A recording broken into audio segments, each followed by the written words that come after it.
My wife demanded a divorce after I spent 3 days organizing my father's funeral, even though she knew how much IT meant. You chose them over me, she said when I got home. I didn't raise my voice or threaten anything, I just nodded, packed, and walked out. A week later her father called asking for Chapter 1, Final Farewells. Dominic Renner stared at his phone, the name Dad fading as the screen went dark. His father was dead. A heart attack, they said. Quick and painless. Dominic knew better. Nothing about Spencer Renner's life had ever been quick or painless. Running his palm over the smooth mahogany of his desk, Dominic gazed through the floor-to-ceiling windows of his office at the Boston skyline. At 42, he built an empire in private security that his father, a hardened Marine-turned-construction worker, had never fully understood. Another late night, his wife Audrey appeared in the doorway, her sleek blonde hair cascading over her shoulders. After 15 years of marriage, she still moved with the grace that had first caught his attention at a charity gala. He'd been providing security. She'd been serving champagne and ambition in equal measure. My father died. The words felt hollow. Oh, a beat passed. When's the funeral? I need to arrange it. Dominic stood, already mentally cataloging what needed to be done. I'll be heading to Vermont tonight. Probably be there a few days. A shadow crossed Audrey's face. But the Westfields party is this weekend. We've been planning for months. Your contacts will all be there. My father is dead, Audrey. You haven't spoken to him in what, 3 years? She stepped closer. You've complained about him your entire life. Now suddenly you're dropping everything. Dominic's jaw tightened. He was still my father, and I'm your wife. We have plans, responsibilities, opportunities. Her hand slid up his arm. Send flowers. Make a donation. But you don't need to upend our lives for a man who never approved of them. Dominic gently removed her hand. I'm going to Vermont. I'll be back when it's done. He packed methodically, dark suits, dress shirts, the watch his father had given him when he graduated high school, the only thing Spencer had ever given him that mattered. As he loaded his suitcase into the Audi, Audrey appeared in the garage doorway. This is a mistake, Dom. He looked at her, really looked, and for a moment saw something unfamiliar in her eyes, something calculating. Maybe, he acknowledged, but it's mine to make. The 4-hour drive north gave him time to think about his father, the man who'd raised him alone after his mother's death with all the tenderness of a drill sergeant, about their last argument when Spencer had unexpectedly shown up at Dominic's office. You've got fancy suits now, but you're still that scrawny kid who needed my help, Spencer had growled. I built this company from nothing, Dominic had countered. Nothing? I put food in your mouth. I put ambition in your heart. Everything you are started with me. They hadn't spoken since. And now, as Dominic pulled into Shelburne, Vermont, population 7,717, he wondered if his father had been right. The funeral home was exactly as he expected, tasteful, subdued, overpriced. The director, Mr. Calloway, guided him through options with practiced solemnity. Your father was well respected in the community, Calloway offered. Military honors would be appropriate. Yes, Dominic agreed. And I want his friends from the construction company invited. Open bar afterward. When his phone buzzed with Audrey's name, he sent it to voicemail. By midnight, he'd secured the church, arranged for the casket, and drafted an obituary. In his father's sparse living room, surrounded by fishing trophies and military commendations, Dominic finally allowed himself a moment to feel. Not grief, exactly. Something more complex. Regret, perhaps, for words unsaid. For the stubborn pride they'd shared. His phone buzzed again. Audrey, 3 days, Dom. That's all I'm asking. Reschedule it. Your father won't care. He didn't respond. Chapter 2, Duty Bound. The second day in Vermont brought unexpected discoveries. In his father's bedroom closet, behind rows of flannel shirts and worn jeans, Dominic found a small fireproof safe. The combination, his birthday, opened easily. Inside, discharge papers from the Marines, a deed to the house, an envelope of cash totaling $32,677, and a handwritten letter dated 3 weeks earlier. Dominic, if you're reading this, I'm gone. Probably for the best. Doctor says my heart's failing. Stubborn things finally giving out. I wasn't a good father. Too much Marine. Not enough dad. But I was always proud, even when I couldn't say it. That security company of yours, you built something real. Something that helps people. I bragged about you to anyone who'd listen. The money's for whatever you need. No strings. No lectures. Spencer Renner USMC, retired. Dominic read it twice, then folded it carefully into his pocket. His phone rang. Audrey again. What? He answered, his voice tight. The Westfields are asking specifically about you, she said without preamble. Thomas wants to discuss their overseas expansion. This could be worth millions to us, Dong. Thomas can wait. Tell him I'm burying my father. I already did. He doesn't care. This is business, not a social call. Dominic's grip tightened on the phone. Then tell him I don't care either. You're being irrational. All of this for what? A funeral? No one will attend. The words hit harder than she probably intended. I'll be there, he said finally. That's enough. The rest of the day passed in a blur of arrangements. The funeral home, the florist, the caterer for the modest reception, each task anchored him, gave structure to the shapeless grief he couldn't quite access. That evening he found himself at McSorley's, his father's favorite bar, a no-nonsense establishment that hadn't changed its decor since the 1970s.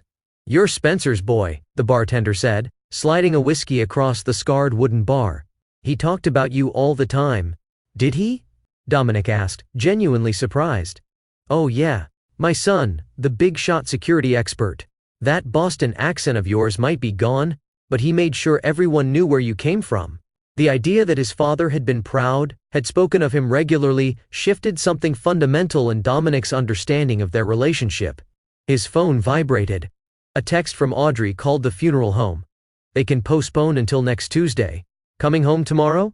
He stared at the screen, incredulous. She'd gone behind his back. Another message appeared. Don't be angry. I'm trying to help. The Westfields won't wait, and Spencer certainly won't mind. Dominic typed a single word, no. Then he turned off his phone. In the morning, his third day in Vermont, the reality of his father's absence settled over him like a physical weight. He moved through the house, touching objects that held memories, the shotgun they'd used hunting, the toolbox from their construction days, the battered copy of The Old Man and the Sea his father read yearly. He met with Pastor Reynolds, selected readings, chose pallbearers from his father's construction crew and Marine buddies. By afternoon, everything was arranged. The funeral would be tomorrow.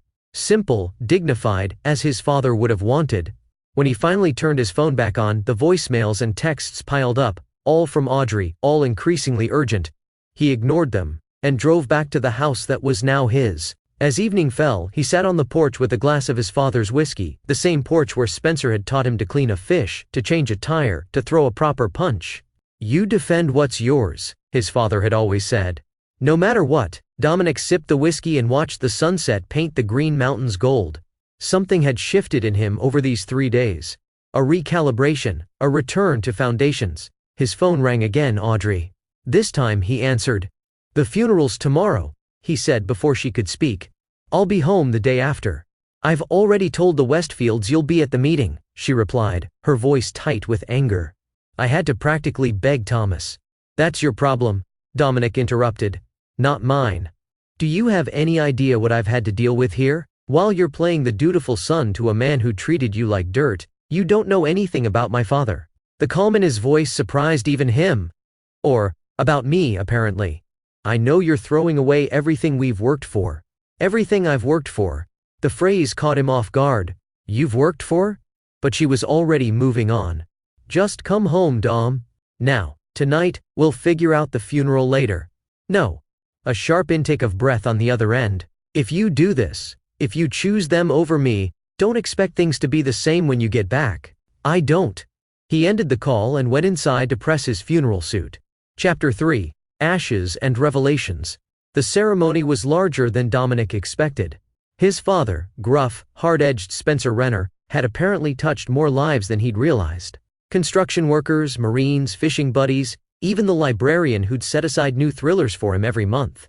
Dominic delivered the eulogy with steady composure, speaking of duty, honor, and the complicated love between fathers and sons. When the honor guard fired their salute and presented him with the folded flag, he felt a surge of pride mingled with regret. At the reception he shook countless hands, heard countless stories about his father's quiet generosity, how Spencer had rebuilt Mrs. Abernathy's porch for free after her husband died, how he'd paid for Joey Mason's technical college when the boy's family couldn't afford it. He was always saying how his son taught him about giving back, Mrs. Abernathy told him, patting his hand. Said you showed him there was more than one way to be strong. Each revelation was another piece of a puzzle Dominic had never properly assembled. By evening, as the last guest departed the American Legion Hall, he felt both drained and strangely at peace. He'd done his duty, honored his father. Tomorrow, he would return to Boston and face whatever waited. But when he reached his father's house now, his phone rang. An unknown number.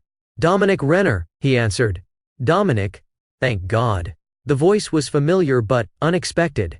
"It's Harold. Harold Whitford, Audrey's father." Dominic's grip tightened on the phone. He hadn't spoken to his father-in-law in years. Not since the man had tried to leverage their connection for a government contract. "What can I do for you, Harold?" "It's Audrey." She's a hesitation. "She's not well, Dominic. She's making terrible decisions." "When are you coming home?" "Tomorrow." "What's happened?" "She's moved him into your house. That Westfield boy Thomas says you two are finished." The words landed like body blows. Thomas Westfield, the client she'd been so desperate for him to meet. "How long?" Dominic asked, his voice deceptively calm. "Months, maybe longer." "I tried to talk sense into her, but Harold's voice cracked. She's threatening to sell her shares in your company to him. Says he's going to be her new business partner." Dominic closed his eyes, pieces clicking into place. The insistence on the meeting, the urgency, the accusation. "You chose them over me. Why are you telling me this, Harold? You've never cared about my marriage before." "Because she's destroying herself," Harold said. "And because Thomas Westfield is dangerous. The rumors about his business practices, the women who've accused him.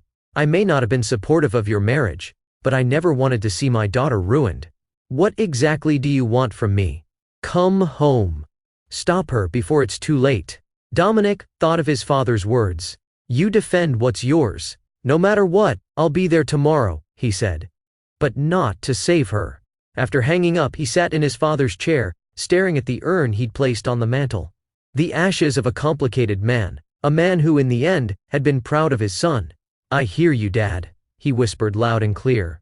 In the morning, he packed methodically his clothes, his father's letter, the flag from the funeral, the cash from the safe. He divided half to Pastor Reynolds for the church roof, half to McSorley's for an annual round of drinks in his father's name.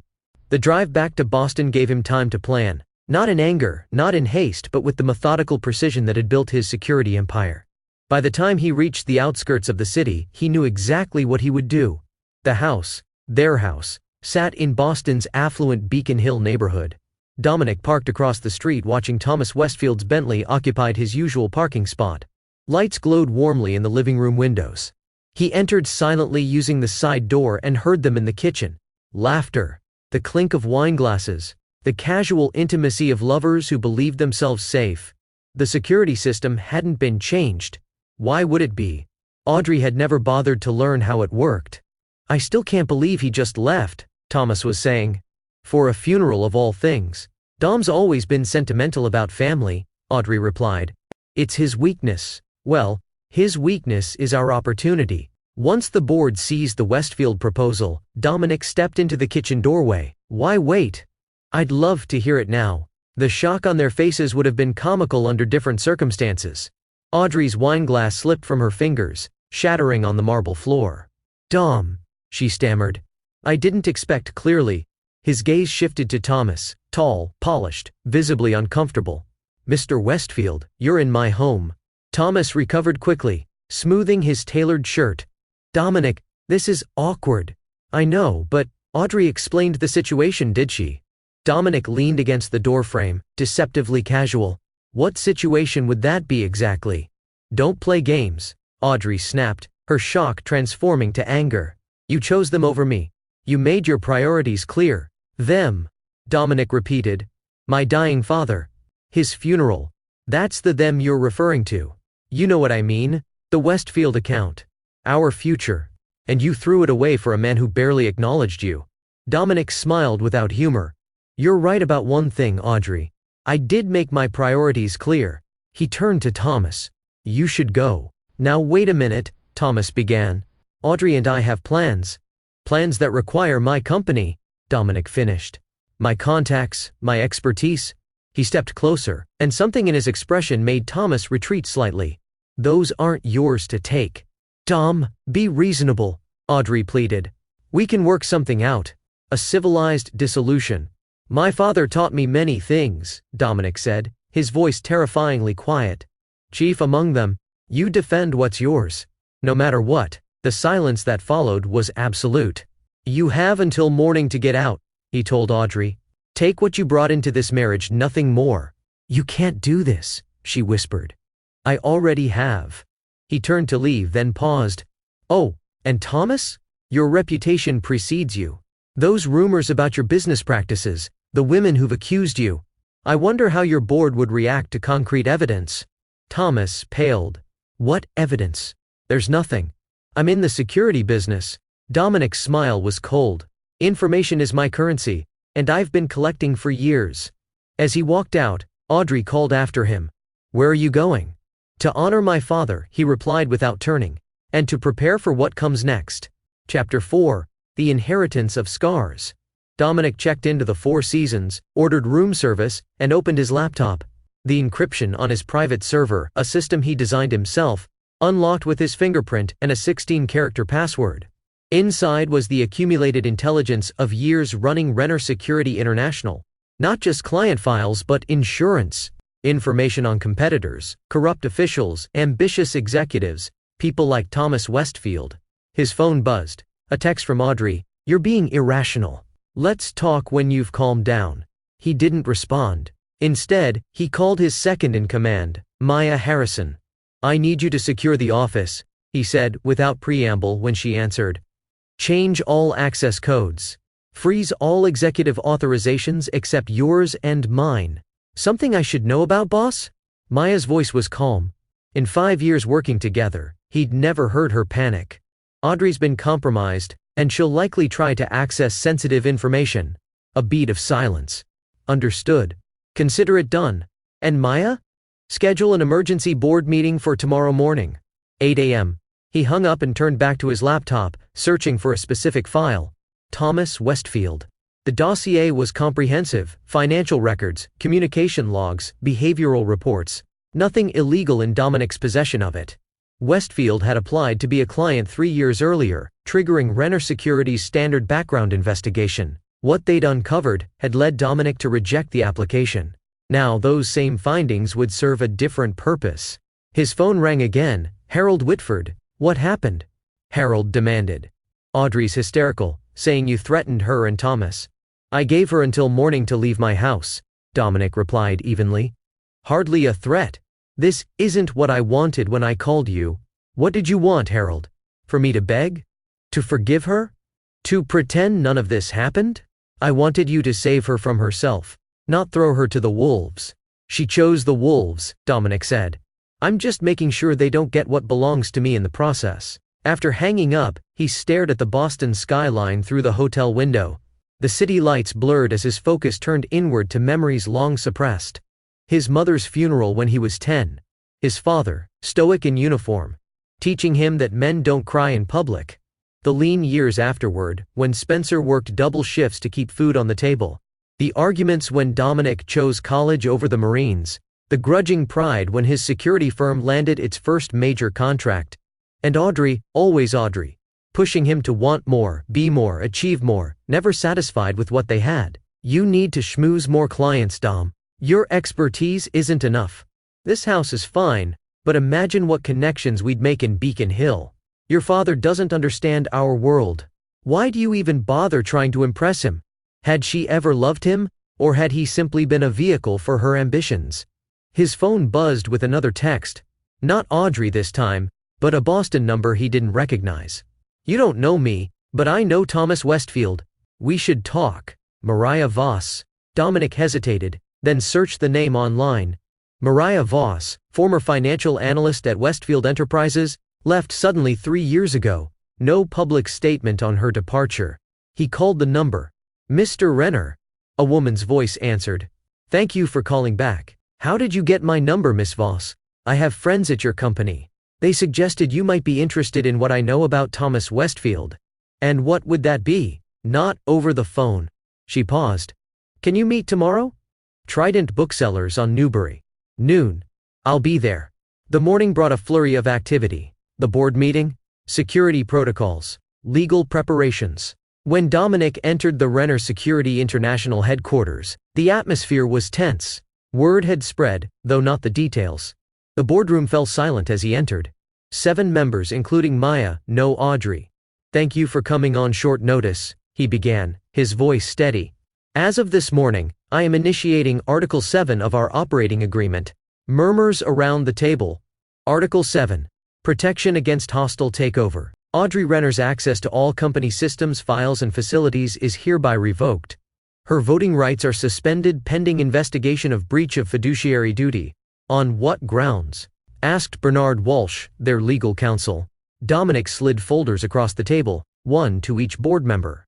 "Evidence that Mrs. Renner has been sharing proprietary information with Thomas Westfield of Westfield Enterprises, violating her non-disclosure agreement and potentially compromising client security." The room temperature seemed to drop. "These are serious allegations, Dominic," said Catherine Oakes, their chief financial officer. "Is this personal?" "My marriage is irrelevant to these proceedings," Dominic replied. "The evidence speaks for itself."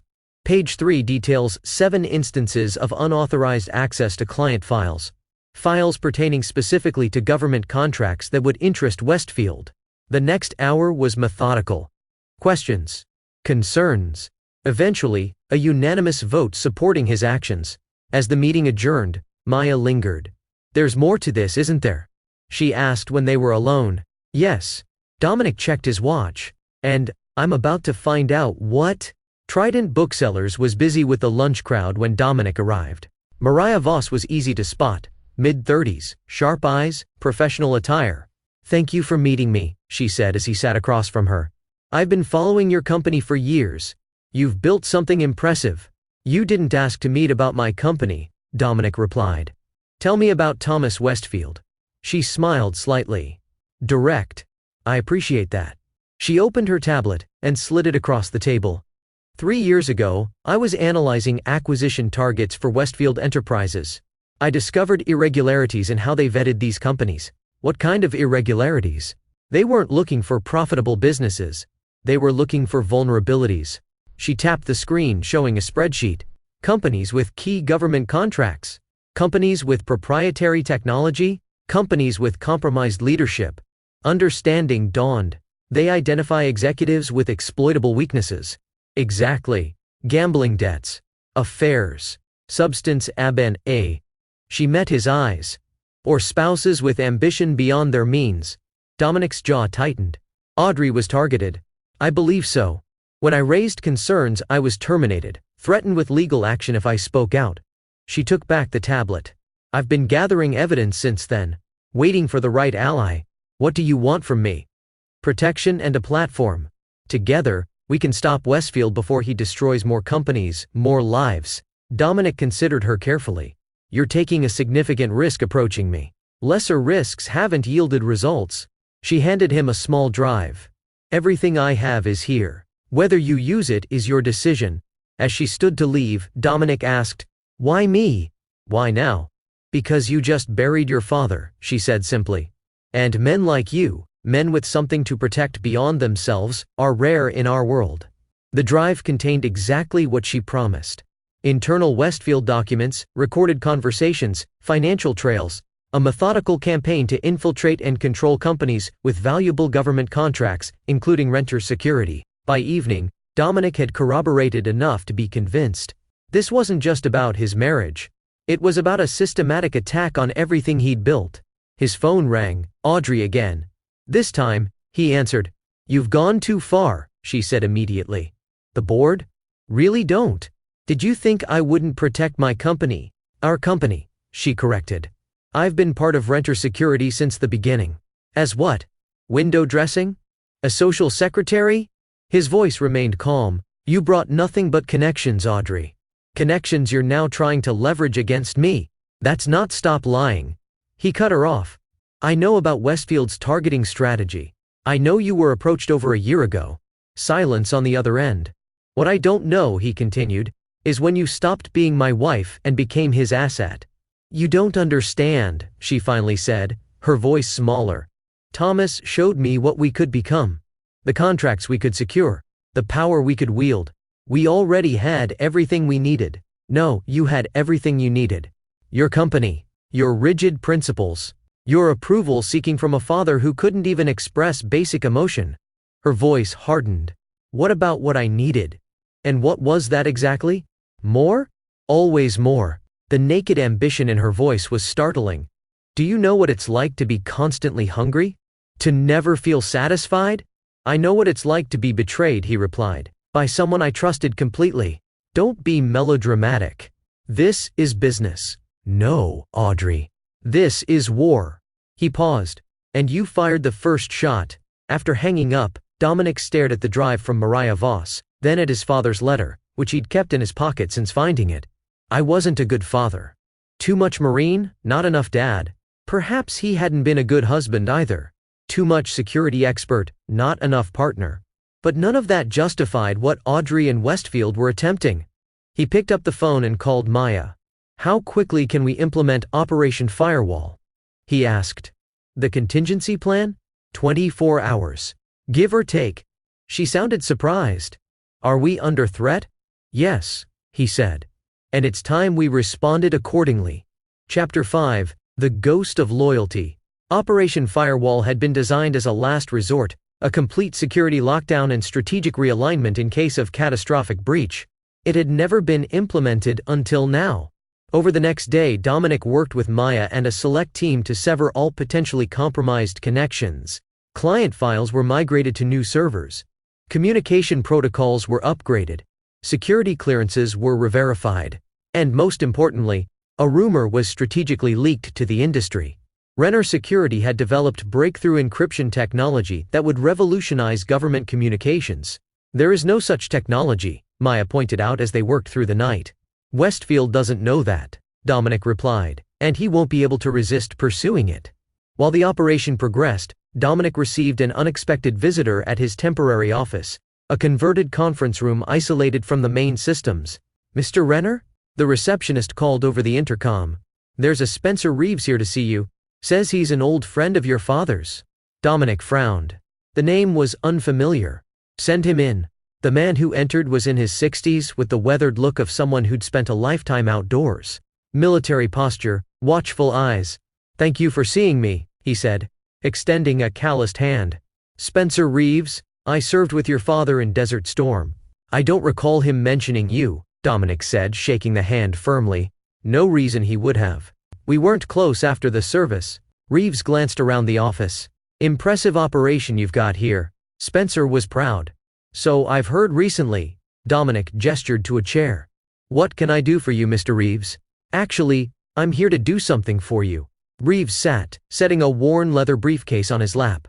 Your father contacted me about 3 months ago, asked me to hold on to something for him, said if anything happened to him, I should wait until after the funeral to deliver it to you. From the briefcase, he withdrew a sealed envelope. Spencer said you'd know what to do with it when the time came. Reeves placed it on the desk. Also said to tell you, the ghosts are always watching. Dominic stared at the envelope. What does that mean? Marines speak. In our unit, ghosts were the eyes you couldn't see. The surveillance you never detected until it was too late. Reeves stood. Your father was a good man, Dominic. Tough as hell, but good. Whatever's in that envelope, he meant it to protect you. After Reeves left, Dominic opened the envelope with careful precision. Inside was a small flash drive and a handwritten note. Dominic, if you're reading this, then Reeves kept his word. Good man, Reeves. Been keeping tabs on your company. Impressive work. But something caught my attention 6 months ago. Someone asking questions about you in places they shouldn't be. Military contacts. Former associates. Looking for pressure points. I did some digging. The drive has what I found. Not much. I'm an old man with limited resources, but enough to point you in the right direction. Trust your instincts. They've gotten you this far. Dad. P.S. Your mother would be proud too. The drive contains surveillance photos, recorded conversations, notes, all tracking the same target. Thomas Westfield, investigating Dominic's background, his business, his vulnerabilities. Most damning was a recorded conversation between Westfield and an unidentified woman dated 14 months earlier. Renner's the key to the DARPA contracts, Westfield was saying. His company has the security clearance we need. He won't sell. the woman replied, voice distorted, but familiar. Everyone has a price. Not Dominic. He built Rinner's security from nothing. It's his legacy. Then we find another way in. Through you, perhaps. That would take time. We have time and motivation. A pause. 10 million, guaranteed. Plus a position on my executive team. All you have to do is help me acquire what's already half yours. Dominic played the recording twice, his expression hardening. The woman was Audrey, her speech patterns unmistakable despite the distortion. His father had known, had been investigating, had been protecting him, even in their estrangement. The ghosts are always watching. He called Maya immediately. Change of plans, he said when she answered. I need a complete background check on everyone who's had contact with Audrey in the last 18 months. And I need to know where Thomas Westfield was 3 nights ago when I came home early. That's a lot of surveillance data to sort through. Focus on Beacon Hill first, specifically any vehicles registered to Westfield Enterprises. While Maya worked, Dominic contacted Mariah Voss. I need more, he said when she answered. Financial transactions between Westfield and my wife. Communication records. Anything that establishes a timeline. I suspected this went deeper than business, she replied. I'll send what I have within the hour. By nightfall, the picture was devastatingly clear. Audrey had been recruited by Westfield 14 months earlier. Their affair had begun shortly after, and the target had always been Renner Security's government contracts, particularly the recent DARPA cybersecurity initiative worth $350 million. Dominic's phone buzzed with a text from an unknown number. We should talk. For Audrey's sake. Thomas Westfield. He stared at the message, his father's voice echoing in his mind. You defend what's yours. No matter what, he typed back. Boston Harbor Hotel, bar, 9 p.m. As he waited, Dominic made one final call to Harold Whitford. Did you know? He asked without preamble. Know what? Harold's voice was wary. That your daughter was selling my company out from under me. That she's been Westfield's asset for over a year. A heavy sigh on the other end. Not at first. I suspected something when she started mentioning Thomas at every family dinner. By the time I confirmed it, they were already involved. Why call me then? Why the concern? Because I finally looked into Thomas Westfield myself. Harold's voice dropped. The man's a predator, Dominic. He uses people, discards them. And Audrey, for all her ambition, is in over her head. So, your call wasn't about saving my marriage. It was about saving your daughter from consequences. Can it be both? You were good for her, Dominic. Stable, principled, and boring apparently. Dominic checked his watch. It's too late for that now, Harold. But I appreciate the warning. Thomas Westfield was already at the bar when Dominic arrived, nursing what appeared to be an expensive scotch. Tall, polished, radiating the easy confidence of old money. Dominic, he greeted, standing to shake hands. Thank you for meeting me. Dominic ignored the offered hand. Let's skip the pleasantries. What do you want? Westfield smiled slightly and retook his seat. Direct. I respect that. He gestured to the bartender for another drink. I want to resolve this situation amicably for everyone's benefit. The situation where you targeted my wife to steal my company. Dominic sat across from him. That situation? Business is business, Dominic. Nothing personal. Sleeping with my wife feels personal. Westfield's smile faltered slightly. Audrey made her own choices. With your encouragement, your promises, your manipulation, I prefer to think of it as opportunity. Westfield leaned forward. She's a remarkable woman. Ambitious. Strategic. Wasted as a corporate wife. And what happens when you've used her to get what you want? When she served her purpose? Something cold flickered in Westfield's eyes. I take care of my allies. Like Mariah Voss.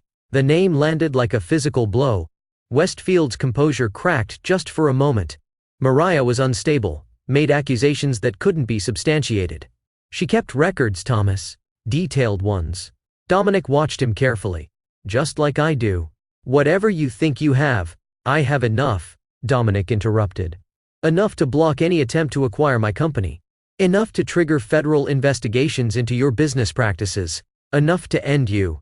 Westfield's calculated charm vanished, replaced by something harder. You're bluffing. Am I? Dominic stood. You targeted the wrong man, Thomas, and the wrong company. If you go public with accusations, Audrey goes down too. Westfield warned. Is that what you want? To destroy your wife? Ex-wife, Dominic corrected, and she made her choice. Now I'm making mine. As he turned to leave, Westfield called after him. This isn't over, Renner. Dominic looked back, his expression impassive. Actually, it's just beginning. Chapter 6, Blood and Strategy. The next morning, Dominic called a second emergency board meeting. This time, he laid out everything. Westfield's targeting strategy, Audrey's complicity, the evidence his father and Mariah Voss had compiled. As of this moment, we are under active corporate attack, he concluded. We need to respond accordingly. The boardroom was silent for a long moment. Then Catherine Oak spoke. What are you proposing exactly? A controlled counteroffensive, Dominic replied. We feed Westfield exactly what he wants. Access to what he believes is our breakthrough encryption technology. But there is no breakthrough, Bernard Walsh pointed out. Westfield doesn't know that. He'll deploy resources to acquire and reverse engineer something that doesn't exist. Meanwhile, we use his distraction to secure the DARPA contract permanently. And Audrey? Maya asked quietly. Mrs. Renner will be removed from the company completely. Her shares purchased at market value as per our bylaws in cases of malfeasance. The vote was unanimous. Operation Firewall would proceed with the added element of deliberate misinformation, what the military called a honeypot. As the meeting adjourned, Dominic's phone buzzed with a text from Audrey. We need to talk. Please. It's not what you think. He didn't respond. Instead, he met with his legal team to initiate divorce proceedings, citing irreconcilable differences and breach of fiduciary duty. The prenuptial agreement was clear. In cases of infidelity, the offending party forfeited rights to company assets. By afternoon, the machinery of separation was in motion, personal, professional, financial. The call from Harold Whitford came as Dominic was reviewing security protocols. What have you done? Harold demanded. Audrey just received divorce papers. Did she expect something different? She expected a chance to explain, to work things out. There's nothing to work out, Dominic replied evenly. She conspired with Westfield to steal my company. She moved him into my home. She made her choice. People make mistakes, Dominic. Especially when they're manipulated by someone like Thomas. This wasn't a mistake, Harold. It was a calculated betrayal. Over 14 months of deception. Silence on the other end. I'm not the villain here, Dominic continued. I'm protecting what I built. What my father taught me to value. Your father, Harold scoffed. The man who couldn't even tell you he was proud until he was dead. The words hit harder than Harold probably intended. At least he was honest, Dominic replied. Unlike your daughter. After hanging up, Dominic stared at his father's letter, still carried in his pocket, increasingly worn at the folds. I wasn't a good father. Too much Marine, not enough dad. But I was always proud, even when I couldn't say it. Perhaps that was the real inheritance. Not the house or the money, but the example, the commitment to principles, the willingness to fight for what mattered. His phone rang again. Maya. Westfield took the bait, she said without preamble. His team just requested a demonstration of the breakthrough technology for potential investment. Perfect. Schedule it for next week. Maximum security protocols. Full documentation of everyone who attends. And if they try to steal it during the demonstration, that's exactly what we want. Dominic replied. Corporate espionage carries federal penalties, especially when it involves technology supposedly designed for DARPA. As evening fell, Dominic returned to the Four Seasons, now his temporary residence until the divorce was finalized. In the hotel bar, he spotted a familiar face, Mariah Voss, nursing a glass of wine. Celebrating? He asked, taking the seat across from her. Observing, she corrected. The word's out that Renter Security has revolutionary encryption technology. Westfield's people are scrambling to position themselves. Good. It won't be enough, you know. She studied him over her glass. Westfield has contingencies for his contingencies. And your wife, ex-wife, Dominic corrected. She knows your company intimately. Your methods. Your weaknesses. What are you suggesting? Mariah set down her wine. That standard corporate warfare won't be sufficient. Westfield doesn't just want your technology or your contracts. He wants to absorb your entire operation, your reputation, your legacy. And to do that, he needs me out of the way. Precisely. She leaned forward. How far are you willing to go to protect what's yours? The question echoed his father's words so precisely that Dominic almost smiled. What did you have in mind? A more personal approach. She slid a folder across the table. Westfield's real vulnerability isn't his business. It's his reputation, his carefully constructed image. Inside the folder were photos, documents, testimonials, evidence of misconduct far beyond corporate maneuvering, sexual harassment, financial coercion, blackmail. Where did you get this? Dominic asked, his voice low. I wasn't the only one Westfield discarded when I became inconvenient. Her eyes hardened. There are others, many others, all willing to speak now with the right protection. Dominic studied the material carefully. Using it would mean crossing a line, moving beyond business into something more personal, more devastating. Think about it, Mariah said, standing to leave. But don't take too long. Westfield isn't known for his patience. Alone with his thoughts, Dominic considered his options. The corporate strategy was sound, legal, clean, but potentially insufficient against an adversary willing to use any means necessary. His father's voice again, you defend what's yours no matter what. His phone buzzed. Another text from Audrey, please, just hear me out. One conversation. This time he replied, tomorrow, 10 a.m. The office. Then he called Maya. I need everything we have on Thomas Westfield's personal life, he said. Every scandal. Every rumor. Every skeleton. Are we changing strategies? No. We're expanding them. He paused. And I need you to arrange a meeting with someone else, Charlotte Westfield. Thomas's wife. Boss, that's crossing a line. It's a line Westfield crossed first, Dominic replied, when he moved into my home. The next morning, Audrey arrived at his office precisely at 10. She looked somehow both defiant and vulnerable, designer clothing contrasting with shadowed eyes. Thank you for seeing me, she said, taking the seat he indicated. You have 10 minutes, Dominic replied, keeping the desk between them. Use them wisely. I made a mistake, she began. A terrible one, but it wasn't what you think. Enlighten me. Thomas approached me last year, yes. But it was about a potential partnership. Not what it became. She twisted her wedding ring. Still worn, Dominic noted. He was persuasive. Showed me projections, opportunities, things we could achieve together. We, Dominic repeated. You and I? Or you and him? All of us. Brynner Westfield Security. A global powerhouse. And when did it become more than business? She hesitated. Thomas is attentive. He noticed things, remembered details, made me feel valued. As what? An equal, or as access to what he really wanted? It wasn't like that. Not at first. She looked down. The affair, it only started 3 months ago. After that argument we had about the Sullivan contract, Dominic remembered a heated disagreement about accepting a client with questionable ethics but enormous resources. So because I maintained standards, you found someone who didn't. Because you never listened. Her composure cracked slightly. Everything was always about your principles, your vision, your company. When was the last time you asked what I wanted? What did you want, Audrey? Recognition. Respect. A voice in decisions. Her eyes met his. I built connections for this company. I brought in clients. I entertained and networked and smoothed paths. And still, I was just Dominic's wife to everyone that mattered. For a moment, just a moment, Dominic felt a flicker of understanding. Then he remembered the recording. 14 months. $10 million. The calculated betrayal. 3 minutes left, he said. Make them count. Audrey's expression hardened. I want to negotiate. A clean break. I withdraw all claims to company shares in exchange for a settlement. You have no leverage here, Audrey. The prenup is clear. Your infidelity forfeits any claim. Infidelity has to be proven. And corporate law supersedes marital agreements when it comes to business assets. Dominic almost smiled. Now they were seeing the real Audrey. Calculating, strategic. You have nothing to negotiate with, he said. Your access is revoked. Your allies are exposed. Even your lover is reconsidering his investment in you.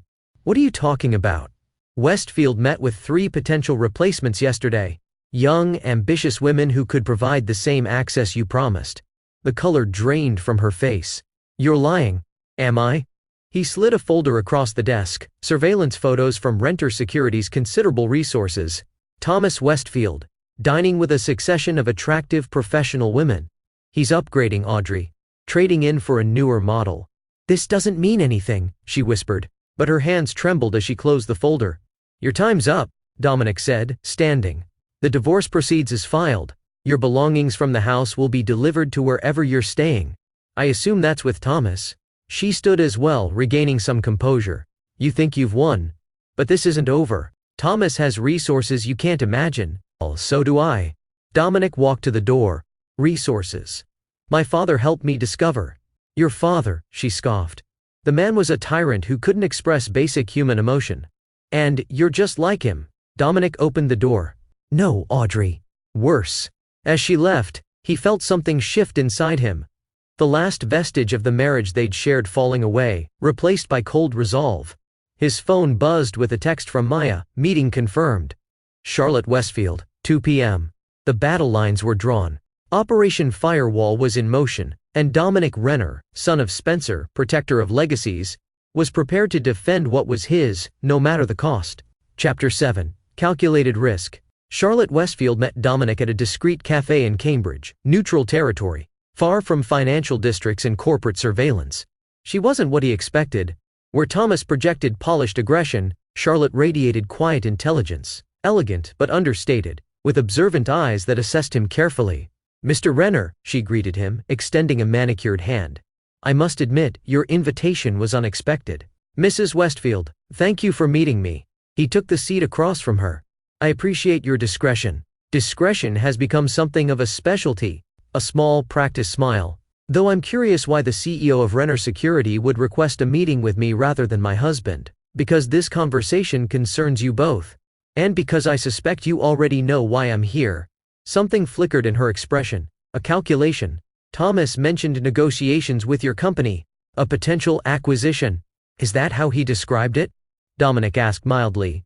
"An acquisition? Among other things." She stirred her tea with measured precision. "Thomas has many business interests, including my wife." Charlotte's stirring paused briefly, then resumed. "I don't involve myself in Thomas's professional relationships." "Professional." Dominic let the word hang between them. "Is that what we're calling it? Mr. Renner, I'm sure you didn't invite me here to discuss marital politics. Why don't we get to the point?" "Very well." Dominic placed a folder on the table different from the one he'd shown Audrey. This one contained financial records. "Your husband's attempt to acquire my company isn't proceeding as he planned. In fact, it's about to become quite problematic for Westfield Enterprises." Charlotte didn't touch the folder. "How so?" "The supposed encryption technology he's pursuing doesn't exist. It's bait. And when his team attempts to steal it, as they inevitably will, federal authorities will be waiting." "That's a serious accusation. It's a serious situation." Dominic leaned forward slightly. "One that will impact not just Thomas, but everyone connected to him, including you and your children." At the mention of children, Charlotte's composure wavered slightly. "What exactly do you want from me, Mr. Renner?" "Information, leverage, understanding of what I'm truly dealing with." He met her gaze directly. "And perhaps, an ally. You think I would betray my husband? I think you're a Harvard-educated former prosecutor who left a promising career to manage the Westfield Family Foundation. I think you've spent 15 years building a reputation for ethical philanthropy, while your husband built his through very different means." Dominic paused. "And I think you have more to lose than anyone if Thomas's methods become public." Charlotte was silent for a long moment, studying him with new intensity. "You've done your research," she finally said. "It's what my company does best. And if I decline to help you, then you'll be navigating the fallout alone when it comes." Dominic stood. "You have my number, Mrs. Westfield. Think about your children's future, about your foundation's reputation." He paused. "About what kind of legacy you want to leave." He left without waiting for a response, knowing the seeds had been planted. Charlotte Westfield was too intelligent not to recognize the threat, not from him, but from her husband's actions. Back at Renner Security, preparations for the technology demonstration were underway. A sophisticated facade, servers humming with impressive-looking but meaningless data, technical staff briefed on their roles, security protocols designed to look penetrable to the right observer. Maya joined him in the surveillance room, where monitors displayed every angle of the demonstration space. "Westfield confirmed his team will attend tomorrow," she reported. 6 people, including their chief technology officer, and our federal friends? In position. If Westfield's people make a move, they'll be documented from every angle." Dominic nodded. And the other matter?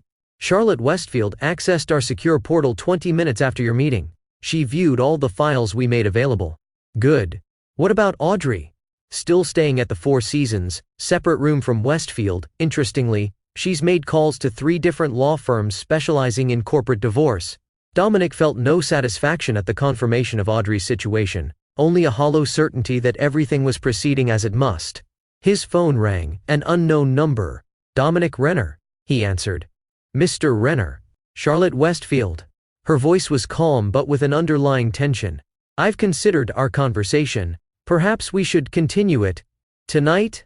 I'm listening. The Gardner Museum. 7 o'clock. By the Dutch Masters exhibit. The Isabella Stewart Gardner Museum was a brilliant choice. Public yet intimate, with security against electronic surveillance.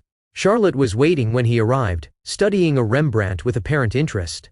My grandfather was Dutch, she said without preamble as he approached. He taught me to appreciate the details and shadows. What seems dark often contains the most truth. And what truths have you found, Mrs. Westfield? She turned to face him. That you were right. About Thomas. About the risks. Her expression was controlled, but her eyes held something harder. But also that you misunderstand my position.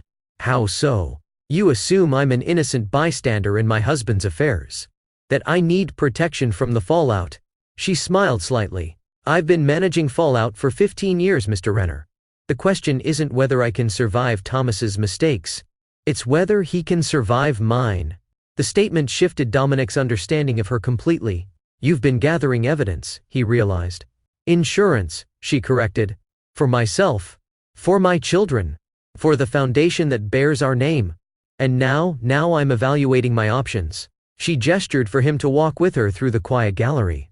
Your confrontation has accelerated a timeline I've been managing for years. Thomas is desperate. Reckless. His pursuit of your company has become an obsession, one that threatens everything I've built. Why tell me this? Because you've created a perfect storm, Mr. Renner. Federal attention, corporate vulnerability, public exposure. She stopped before another painting, this one showing a stormy sea, and I need to ensure my children and I are on the right vessel when it breaks. Dominic studied her carefully. What are you proposing? A coordinated response. I provide you with everything I have on Thomas's corporate misdeeds. Material that ensures your company remains untouchable. In exchange, you ensure that neither I nor my children are damaged in the process. And Thomas? My husband made his choices, she said, her voice suddenly cold, just as your wife made hers. The alliance was unexpected but strategically perfect. By morning, Dominic had Charlotte's files, meticulous records of years of corporate manipulation, sexual misconduct, and financial impropriety. The demonstration for Westfield's team proceeded exactly as planned. They arrived, observed, asked technical questions designed to seem innocent, but clearly probing for vulnerabilities. And as predicted, one member, a quiet programmer who barely spoke during the presentation, attempted to insert a cleverly disguised drive into a seemingly unattended server. Federal agents documented everything. By evening, Phase 1 was complete. Westfield Enterprises was now under federal investigation for attempted corporate espionage. Dominic's phone rang. Thomas Westfield. You set me up, he snarled without preamble. I protected my company, Dominic corrected. Something you should have considered before targeting it. This isn't over, Renner. Not by a long shot. Actually, it is. Check your email. There was silence as Westfield presumably did so, finding the comprehensive dossier Dominic had compiled, combined with Charlotte's evidence. Where did you get this? Westfield's voice had lost its edge, replaced by something approaching fear. You made too many enemies, Thomas. Too many victims. They found each other. And me? Charlotte, he whispered. She's involved. Your wife made her choice just as mine did. After hanging up, Dominic turned to Maya, who had been monitoring the call. Prepare for counterattacks, he instructed. Westfield will be desperate now. He'll try anything. Already on it, she confirmed. But there's something else you should know. Audrey's been trying to access her old files through various back channels, unsuccessfully, but persistently. What's she looking for? Based on the directory she's attempting to reach, client contact information, specifically government contracts. Dominic nodded, understanding. She's trying to salvage something to bring to Westfield. A peace offering. Looks that way. Let her keep trying. Each attempt strengthens our legal position. That night, as Dominic reviewed security protocols in his hotel suite, his phone rang again. Harold Whitford. What have you done? Harold demanded. Federal agents interviewed Audrey today. I defended my company, Dominic replied evenly. The government is very interested in attempted theft of security technology. She could face charges, Dominic. Criminal charges. Actions have consequences, Harold. Even for people who aren't accustomed to facing them, she's falling apart. Harold's voice dropped. Thomas has abandoned her, moved back home to Charlotte. Audrey has nothing, no one. She made her choices out of desperation, out of feeling ignored and undervalued. Harold's voice cracked slightly. I'm not defending what she did, but destroying her won't bring you peace. After hanging up, Dominic stood at the window, watching the city lights. Was he seeking peace, or merely the cold satisfaction of justified vengeance? His father's words echoed again. You defend what's yours. No matter what. But what was truly his to defend now? The company, yes. His legacy. His pride. Yet something felt incomplete. The victory hollow. His phone buzzed with a text message from Spencer Reeves, his father's Marine buddy. Your father would be proud. But he'd also remind you, know when the battle's won. The words landed differently than intended. Not as affirmation, but as challenge. Dominic stared at the message, then at his father's letter, still carried, increasingly worn. I wasn't a good father. Too much Marine, not enough dad. Perhaps he was making the same mistake. Too much warrior, not enough man. But then he remembered the recording. Audrey's voice, discussing him as an obstacle to be overcome. The calculated betrayal over 14 months. No, this wasn't about peace. This was about justice, about consequences. The battle wasn't won, not yet. Chapter 8, The Fall. The federal investigation into Westfield Enterprises expanded rapidly, fueled by Charlotte's evidence and the documented espionage attempt. Thomas Westfield's carefully constructed empire began showing cracks, stock prices falling, clients distancing themselves, board members calling emergency meetings. Dominic watched from a careful distance, neither gloating nor intervening. His focus remained on securing renter security and completing the divorce proceedings. The call from Mariah Voss came 3 days after the demonstration. Westfield's board is meeting tomorrow, she reported. Rumor has it they're discussing a leadership change. Charlotte's influence? Dominic asked. Partly, but mostly fear. No one wants to go down with him. And Audrey? Isolated. Desperate. She's been trying to contact former clients, offering insider information in exchange for positions, investments, anything. The news should have satisfied him, yet it left a strange emptiness. His phone buzzed with another text. Audrey, I have nothing left. Are you happy now? He didn't respond. Instead, he called Maya. I need everything we have on Audrey's recent activities. Every call, every meeting, every attempt to access company information. Planning another move against her? Maya asked cautiously, planning to understand what we're still facing. The report arrived an hour later, comprehensive and disturbing. Audrey hadn't just been trying to salvage relationships. She'd been actively shopping sensitive information about renter security's government contracts, offering details that could compromise national security protocols. Dominic stared at the evidence, a cold fury building. This wasn't just betrayal of their marriage or his company. This was betrayal of everything he'd built his reputation on, the security and safety of clients who trusted him. He made 2 calls. The first to his federal contacts, alerting them to the national security implications. The second to Bernard Walsh, Renner Securities legal counsel. I need to add charges to the divorce filing, he explained, and prepare for potential criminal complaints. Dominic, Bernard said carefully, I understand your anger, but this crosses into territory that could have severe consequences for Audrey. She crossed that territory first, Dominic replied. When she tried to sell information that could put lives at risk, the machinery of justice moved swiftly after that. Federal agents interviewed Audrey again, this time with much more serious implications. Her assets were frozen, pending investigation. Her passport was flagged. The call from Harold came that evening, frantic, desperate. They're saying she could face espionage charges. Dominic, 10 to 20 years. She attempted to sell classified information. Harold. That's the definition of espionage. She's my daughter. Your wife. Ex-wife, Dominic corrected. And she made choices with clear consequences. This isn't justice. It's vengeance. You're destroying her. No, Harold. She destroyed herself. After hanging up, Dominic sat in silence. His father's urn now placed on the hotel room desk. Was this what Spencer would have wanted? This cold, methodical dismantling of someone he'd once loved? His phone rang again. Charlotte Westfield. It's done, she said without preamble. The board voted unanimously. Thomas has been removed as CEO, pending investigation. I've been named interim chair. Congratulations, Dominic replied, genuinely impressed by her strategic maneuvering. This isn't celebration, Mr. Renner. This is survival. Her voice was cool, controlled. Thomas will now focus his anger entirely on you. Be prepared. I always am. No, you're not. A hint of something almost like concern crept into her tone. Because you still think this is business. For Thomas, it's now entirely personal. The warning proved prescient. That night, as Dominic returned to the hotel, a black SUV swerved toward him in the parking garage. Only his military-honed reflexes saved him, diving between parked cars as the vehicle crashed into the space he'd occupied seconds earlier.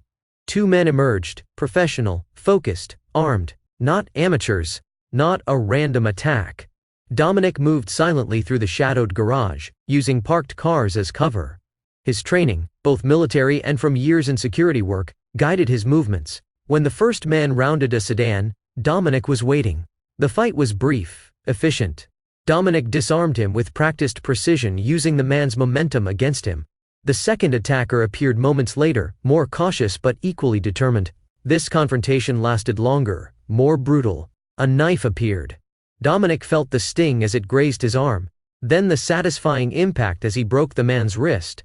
When both attackers lay unconscious, Dominic called not the police but his own security team. This was company business now. Secure them, he instructed when Maya arrived with two operatives. I want to know who hired them. You need medical attention, Maya pointed out, eyeing the blood seeping through his sleeve. Later, this takes priority. The attackers were transported to a secure renter facility, one used for training scenarios and equipment testing. The interrogation was professional, methodical. No violence needed. Just the slow, systematic dismantling of resistance. By morning they had confirmation. Thomas Westfield had hired them through intermediaries with instructions to deliver a message. Message delivered, Dominic murmured, examining the stitches in his arm, just not the one he intended. With this evidence, he contacted his federal liaisons again. Attempted murder added to Westfield's growing list of charges, but the escalation troubled him. Westfield was becoming increasingly unstable, increasingly dangerous, and that made him unpredictable. Dominic's phone rang an unknown number. Dominic Renner, he answered cautiously. Mr. Renner, it's Charlotte Westfield. Her voice was tight, controlled. There's a situation you should be aware of. Thomas has left the country. Private jet. Unauthorized departure from a small airfield outside the city. The federal authorities are already alerted, but that's not why I'm calling. A pause. Before he left, Thomas accessed our private accounts, transferred significant funds, and he mentioned Audrey. Dominic's grip tightened on the phone. What about her? He said she still had something valuable, something worth salvaging. Charlotte's voice dropped. He said she was his insurance policy. The implications were clear. If Audrey still had access to classified information she hadn't yet divulged, she represented both a vulnerability and an asset. Where is she now? Dominic asked. Unknown. She checked out of the Four Seasons yesterday morning. After hanging up, Dominic immediately called Maya. I need Audrey's current location, now. Already tracking it, Maya replied. After the garage incident, I put surveillance on everyone connected to Westfield, Audrey included. And last confirmed sighting was at her father's house in Cambridge. 20 minutes ago, she left in Harold's car. Direction, east toward Logan Airport. Dominic's mind raced through scenarios. If Audrey was planning to join Thomas, she'd need to clear immigration. With her passport flagged, that should be impossible unless Thomas had provided alternative documentation, given his resources entirely plausible. Alert federal authorities, he instructed, and get me everything on Harold Whitford's movements in the last 24 hours. As he drove toward Logan, Dominic called Harold directly. No answer, voicemail full. His next call was to his federal contact, Agent Larson. Audrey Renner may be attempting to flee the country, he explained. Possibly with classified information, possibly to join Thomas Westfield. We're already on it, Larson assured him. All terminals are covered. If she shows, we'll intercept. But something didn't feel right. Audrey was many things, but stupid wasn't one of them. The obvious route would be too risky. Check private airfields, Dominic suggested. Westfield left from one. She might try the same. Already done. Nothing matching her description. Another possibility occurred to him, one that made his blood run cold. What about boats? He asked. Harbor departures? A pause on the other end. Let me check. Yes. A private yacht cleared for departure 30 minutes ago. Registered to Harold Whitford. Dominic's grip tightened on the steering wheel. Heading, international waters. Then presumably to a non-extradition country. I need harbor patrol. Now, the marina was chaos when Dominic arrived. Federal agents, harbor patrol, local police. In the distance, just visible, a sleek yacht cutting through the harbor waters. We've ordered them to return, Agent Larson informed him. No response. Coast Guard is scrambling vessels, but it'll take time. I need a boat, Dominic said simply. Minutes later, he was speeding across the harbor in a commandeered patrol vessel, Agent Larson, and 2 armed officers alongside. The gap was closing, but slowly. The yacht, clearly high-powered, maintained its lead. They'll hit international waters in 20 minutes, the pilot warned. After that, jurisdiction gets complicated. Dominic's mind raced through options, discarding each as insufficient. Then he remembered something from his military days. A technique for disabling vessel engines from a distance. Do you have a Barrett sniper rifle on board? He asked the senior officer. Standard equipment. Why? Because I need to stop that boat without harming anyone on it. The officer looked skeptical but nodded to his colleague who retrieved the rifle from a secure cabinet. You qualified on this? He asked as Dominic took the weapon. Marine Corps training plus some additional expertise. Dominic positioned himself at the bow, calculating distance, wind, vessel movement. I need to get closer. Within 800 yards, the patrol boat surged forward, gaining ground on the fleeing yacht. As they closed to effective range, Dominic steadied himself against the rolling motion, focused the scope, and identified his target, the exposed engine compartment near the stern. One shot, then another, precisely placed to disable without catastrophic damage. The yacht's speed immediately dropped, black smoke billowing from the engine compartment, not destroyed, but efficiently crippled. Within minutes they had pulled alongside. Federal agents boarded first, securing the vessel. Dominic followed, scanning for Audrey. He found her in the main cabin, surrounded by agents. Harold stood protectively beside her, pale but defiant. You had to follow, Audrey said when she saw him, not angry, just resigned. Couldn't let it go. You were attempting to flee with classified information, Dominic replied. That's not something I could ignore. Is that what you think? She laughed bitterly. I wasn't fleeing with information, Dom. I was fleeing from Thomas. Explain. He threatened me, said if I didn't provide what he needed, he'd ensure I took the fall for everything. Her voice shook slightly. I have nothing left. No money. No reputation. Nothing worth protecting except my freedom.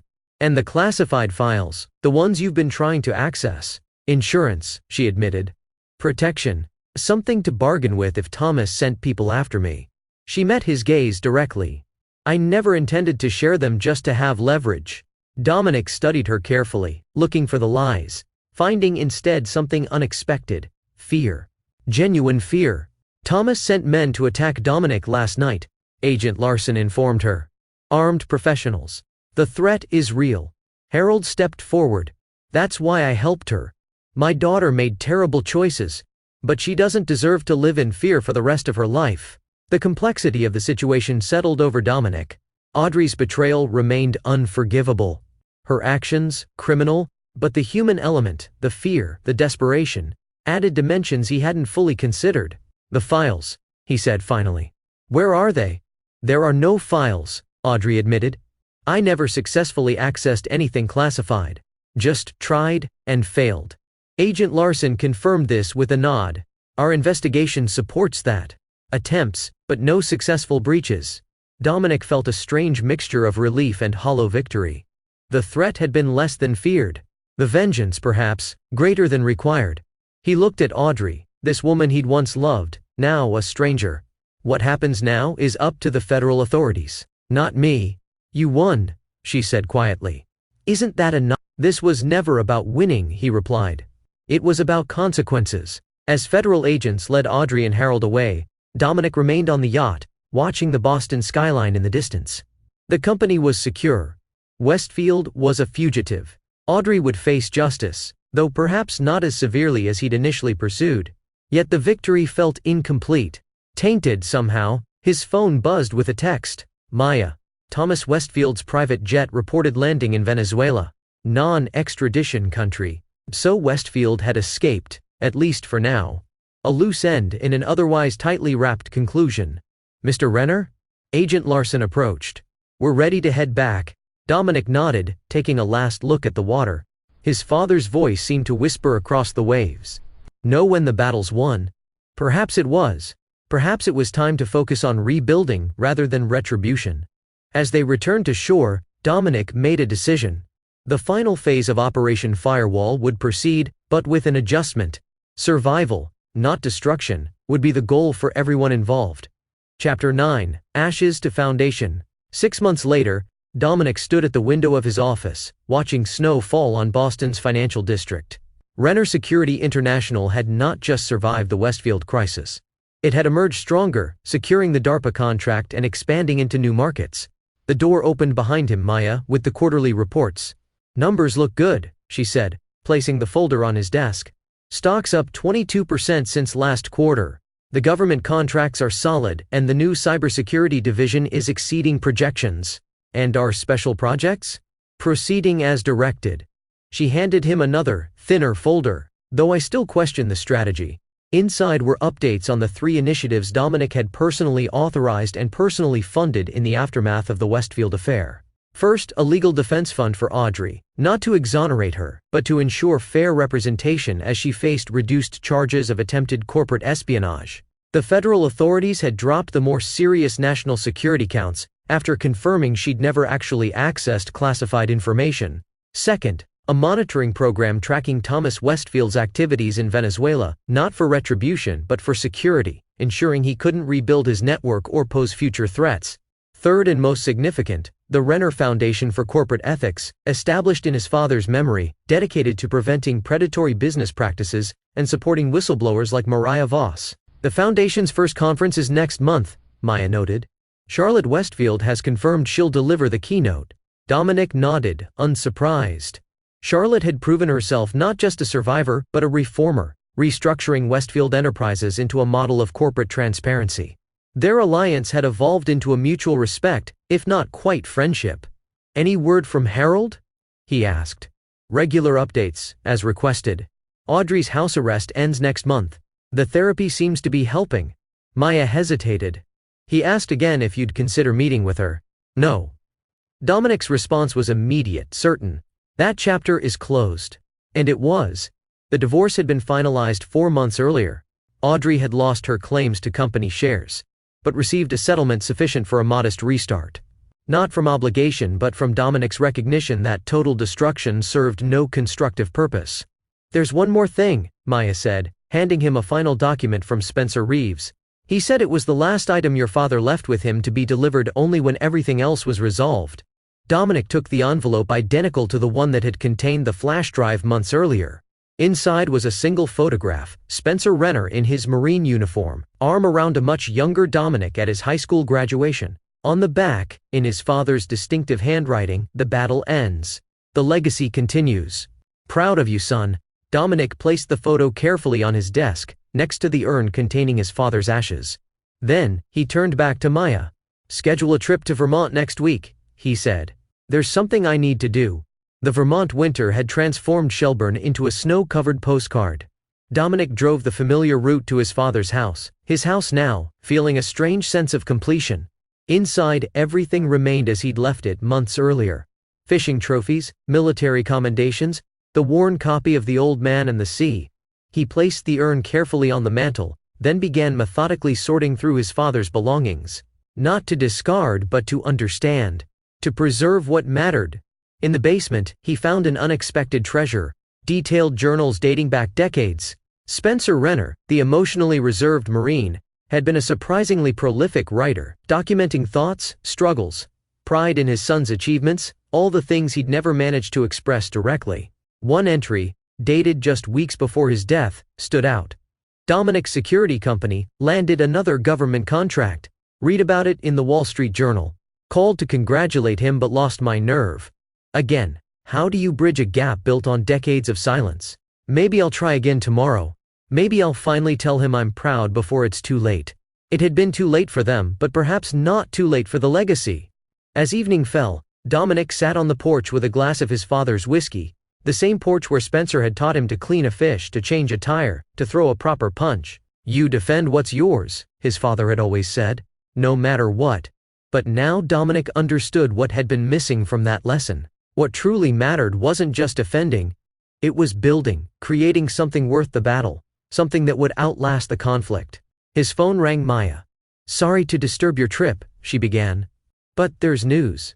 Thomas Westfield was found dead in his Venezuelan compound. Apparent suicide. Dominic absorbed this silently, feeling neither satisfaction nor remorse. Just the closing of a chapter. There's more, Maya continued. Mariah Voss has accepted the position as ethics officer for the foundation, and Charlotte Westfield has proposed a joint initiative between our organizations focused on corporate accountability. Approve it, Dominic said. And, Maya, take the rest of the day off. You've earned it. After hanging up, he raised his glass to his father's urn. Lesson learned, Dad, he said quietly. Battle won. Legacy secured. The snow continued falling as darkness settled over Vermont. In the distance, the Green Mountains stood silent, enduring. Like the foundations his father had built, like the company Dominic had protected, like the principles that had guided them both. Not perfect men, either of them. Too much warrior in their blood, but men who understood the value of what they built, the importance of what they defended. And in the end, perhaps that was enough. And there you have it. Thanks for watching. Take care. Good luck.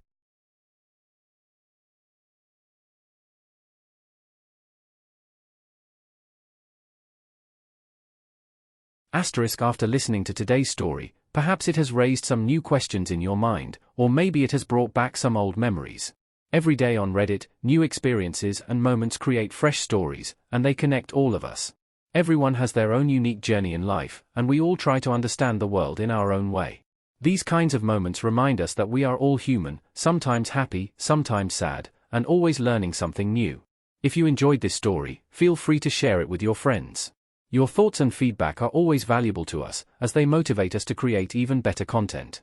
Every story has its own unique angle, and our goal is to understand everyone's perspective and make our content diverse and relatable. Stories like these help us realize that life's journey is different for everyone, and by hearing other stories, we learn something new. You can also share your own stories with us.